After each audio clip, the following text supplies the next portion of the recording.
రాజకీయాల కన్నా రాజకీయం చెప్పే పద్ధతులు ఉంటాయి.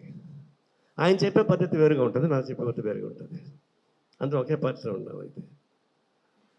అంటే అట్లా పార్టీలో ఉంటూ పార్టీ బయట లోపల కూడా రాజకీయ సైద్ధాంతిక విభేదాలు ఉన్న వాళ్ళు కూడా వ్యక్తిగతంగా ఆయన ఎప్పుడు ఏ మాట అనేది నాకు తెలియదు, రాలేదు. చాలా కష్టం, అది ఈజీ కాదు. అందులో ఇప్పుడు ఉన్నటువంటి అనేక మార్పులు వస్తూ ఉన్నాయి, కల్చరల్ మార్పులు వస్తున్నాయి, కులాల మార్పులు వస్తున్నాయి, మతాల మార్పులు వస్తున్నాయి, ఆర్థికపరమైన మార్పులు వచ్చాయి, సరళీకరణ వచ్చింది, సాంస్కృతిక విలువలు మారిపోతూ ఉన్నాయి. ఇవన్నీ మన కళ్ళ ముందు జరిగిపోతూ ఉన్నాయి.